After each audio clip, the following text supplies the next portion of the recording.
बाहर खेलते समय एक लड़के ने मजाक में पानी की बंदूक उठाई और अपने पिता के साथ गोलीबारी का खेल खेलना चाहा, लेकिन अचानक उसके पिता ने सचमुच की बंदूक निकाल ली और उस पर गोलियां चलाने लगे। पास खड़ी उसकी बहन ने आवाज सुनी और तुरंत दौड़कर भाई को जमीन पर लेटाया और खुद उसे ढक लिया। कुछ देर बाद पिता की गोलियों की आवाज रुक गई। बहन ने धीरे से ऊपर देखा तो पाया कि पिता कार से पेट्रोल निकाल रहे हैं। उन्होंने आग लगाई और आखिरकार खुद को गोली मार ली। इस सदमे से बहन कांप उठी। वह समझ नहीं पा रही थी कि पिता ने खुदकुशी क्यों की और अपने बच्चों को क्यों मारना चाहा। सच जानने के लिए उसने हिम्मत जुटाई, जल्दी से सामान उठाया और छोटे भाई के साथ रेगिस्तान छोड़कर शहर लौटने का इरादा किया। लेकिन रेगिस्तान बहुत विशाल था। अगर जल्दी पानी और रास्ता नहीं मिला तो वे भूख और धूप से मर सकते थे। रात होते होते उनका सारा पानी खत्म हो गया। प्यास से बेहाल दोनों जमीन पर लेटकर सो गए। सुबह होते ही बहन ने छोटे भाई को उठाया और रास्ता खोजने के लिए पहाड़ पर चढ़ने लगी। घंटों की मुश्किल चढ़ाई के बाद जब वे ऊपर पहुंचे तो सामने बस बंजर जमीन और ऊंचे पहाड़ दिखाई दिए। छोटे छोटे पैरों से उस इलाके को पार करना लगभग नामुमकिन था, खासकर तब जब उन्होंने एक दिन एक रात से कुछ खाया पिया न था। बहन को समझ आया कि सबसे जरूरी है पानी का इंतजाम, लेकिन कई घंटे चलने के बाद भी पानी नहीं मिला। भाई को बेहोश होने से बचाने के लिए बहन ने अपनी त्वचा पर थोड़ा सा नमक रगड़ा और ट्यूब से उसे कुछ घूंट नमकीन पानी पिलाया। भाई थोड़ी देर बाद संभला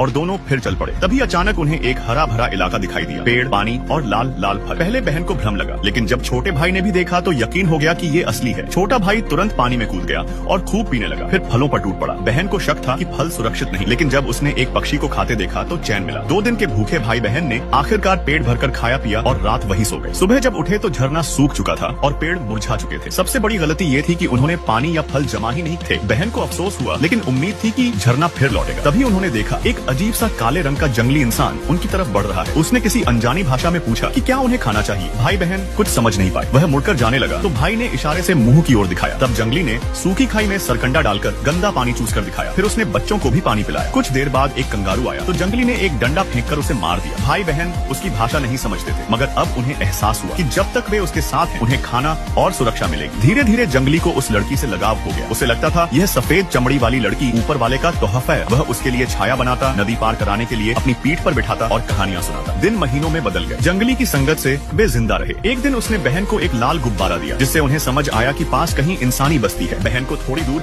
एक लकड़ी का घर दिखाई दिया। दौड़कर अंदर गई तो पाया कि वह वीरान पड़ा है। बहन निराश हो गई, मगर जंगली खुश था। अब उनके पास हमेशा के लिए ठहरने की जगह थी। उसने बहन से अपने प्यार का इजहार किया, भले ही वो उसकी भाषा न समझ पाए। तभी उसका छोटा भाई आंगन में दौड़ता हुआ आया और बोला कि यहाँ पानी का पंप है। बहन को बचाने का बहाना बनाकर जंगली पानी लेने बाहर चला गया।